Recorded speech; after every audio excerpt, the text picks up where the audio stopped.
And I said to him, do you want to know something funny? And he's like, no.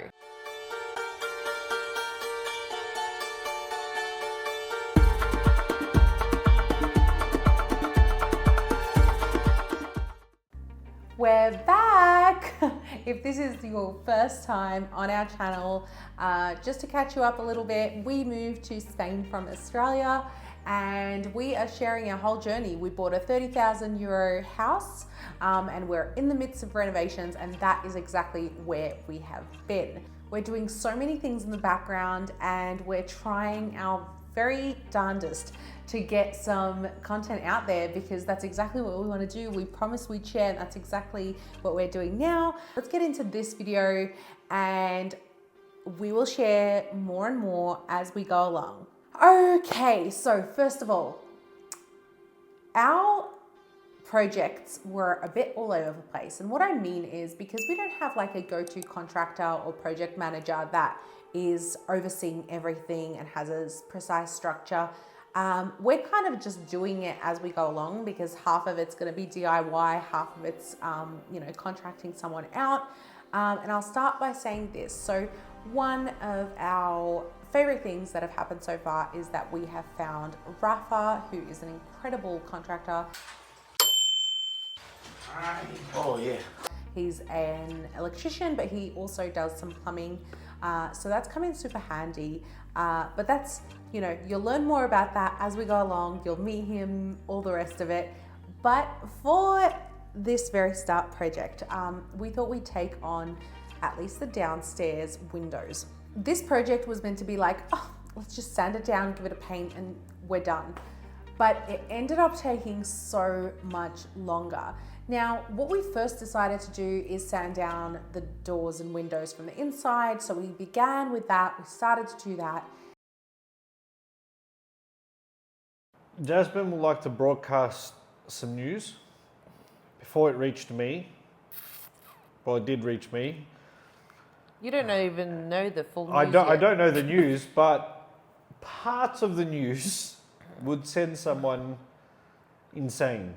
So Jasmine would like to tell us something. I just had to get the selfie stick, the mic, everything ready for this. So essentially we're sitting here doing some work on our phones, blah, blah, blah. And we've just spent the whole day sanding down that door just there. And it wasn't an easy job. Like, yes, we got an orbital sander, but it's got all those grooves in it. So we've just sanded it as best as we could. Anyway, with hand, we got the actual with his hands. He Yeah. did that. Yes. So then what happened is we essentially went on YouTube and went okay, how do you sand down grooves like indoors? And someone was showing like this rotary tool, whatever. So we bought it. Like, I bought it from Amazon. Okay, so like that's on its way, arriving tomorrow. And we're like, yay, it's gonna take so much less time. Anyway, I wanna cry. So Andrew's explaining how, after a hard day, like he wants to sit down and reward himself. So essentially he was doing that. And I said to him, do you wanna know something funny? And he's like, no. And I'm like, okay. And he's like, is it gonna piss me off? I'm like, I'm crying. He's like, is it gonna piss me off? I'm like, a bit, kind of. I'm like, if it has anything to do with breaking my heart about the door. Now, mind you, in my head, it's like, Andrew, you fucked up the grooves. Now we can't ungroove. Oh, I don't know, ungroove something. Ungroove it, whatever. And essentially, well, no. This is the point where we got to. So he doesn't know the full story yet. So I'm like, surely there has to be a way to get this stupid varnish off this stupid door. No. Okay? And all you have to do Paint thinner. Is paint thinner. All you have to do is paint thinner on it. And then it bubbles up and there's different products that you can buy and use. And it makes your life so much easier because it's not painted. It's just varnish. So you just have to dissolve the varnish. So just on that box, it says muy fragile. That's me at the moment. You gotta muy switch the fragile. thing. And then slowly realized how hard it is to sand in grooves. So after purchasing some tools that we needed and sanding down the door with that, it was still not good enough. So we ended up also using varnish remover. So, well, technically spray oven cleaner, because apparently that's what works. So we did that, and then we went in on the door first. So we started varnishing the door with the varnish that we purchased. We tested it out on other pieces of wood and we really liked how it came out. However, on a bigger piece of wood, which the door is, it just didn't look right. And it also was super, super dark. Even though like it's a nice dark, it was just too dark for where we wanted to take this property and how we wanted our home to look.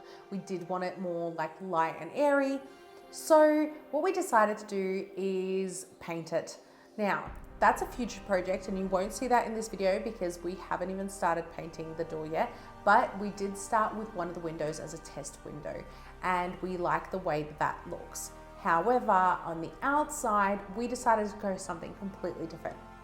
So what we have decided is that our house, although inside will be like very minimalistic and in the backyard, just like really soft and like white and Mediterranean with natural, you know, woods and rattan and all that.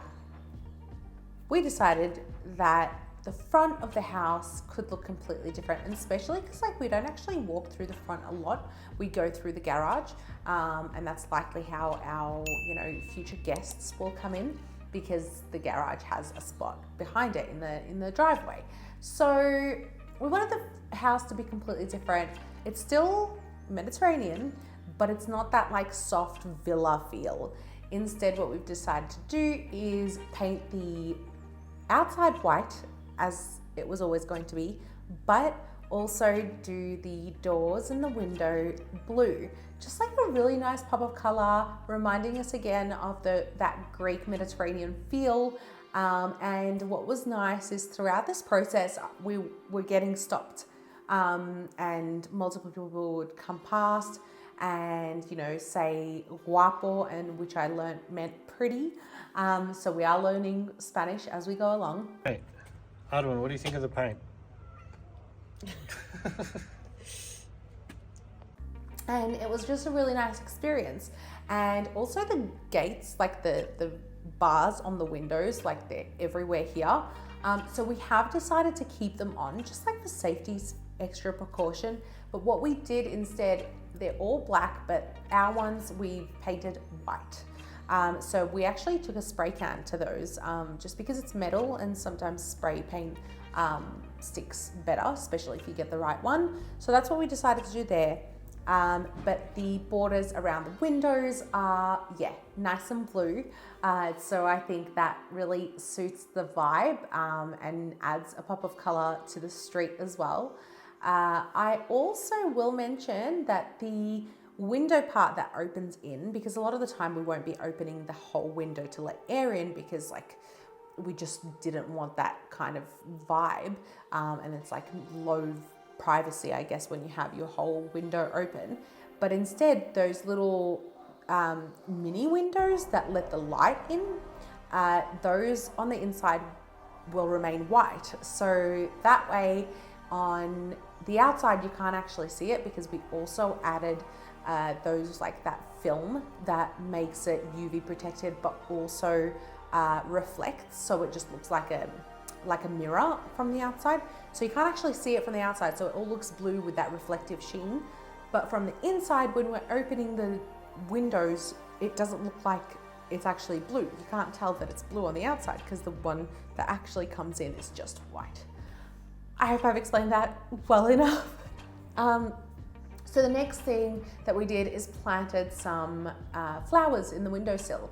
Now, I have wanted something like that for the longest time. It's just that, like, I don't know, you grow up and, like, I don't know if you've ever watched A Secret Garden, and you just have this fantasy of like having that little cottagecore vibe where you have some like flowers on a windowsill.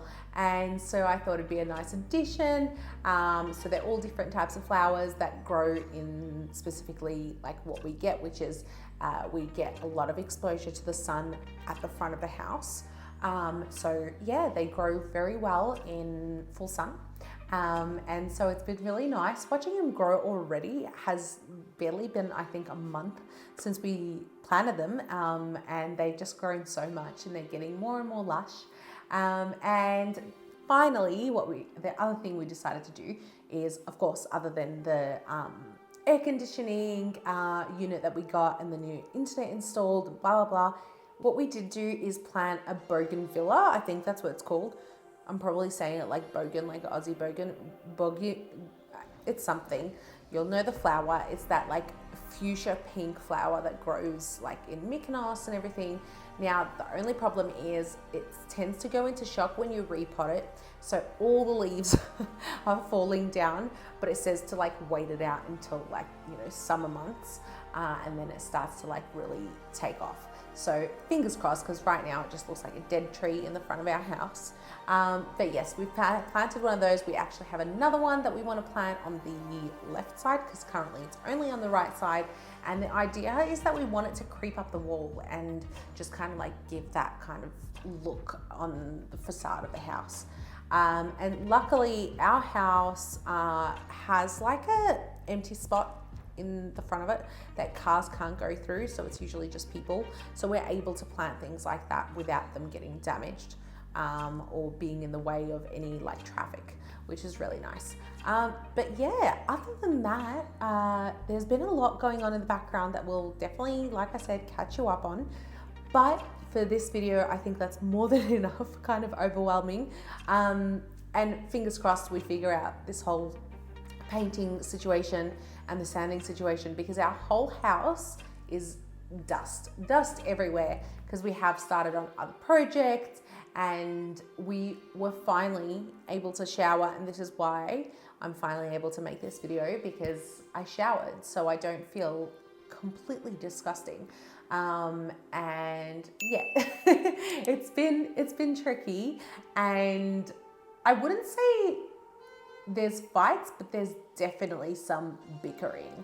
We have been driving each other insane. I want something done a certain way and he thinks it should be done one way, but we're quite supportive of each other regardless. So like by the end of the night, when we, I guess, have finally sat down on the couch, we can breathe and we're like, oh, love you. So it's been really nice, but it is definitely a challenge. If you've ever renovated anything before or plan to, just be aware that it's all like you're covered in things and you're just like tired and nothing looks right yet, and just, you know, messy house, messy mind. So that's what happens. But when you finally wind down and take a beat, you remember it's all good, and it will all work out. But other than that, I will leave you to it. And if you have any questions on our whole process, on our whole journey on coming to Spain, a lot of you have reached out so far, so that has been awesome. Yeah, we get heaps of questions, and if we don't reply straight away, I'm so sorry, but I think we've been pretty good considering with replying, just because, yeah, there's so much going on. But I can take a breath. I think I'm gonna just go and find myself another project to start. And yes, we'll catch up with you guys soon. Thank you so much for watching, and we'll see you again soon. Bye.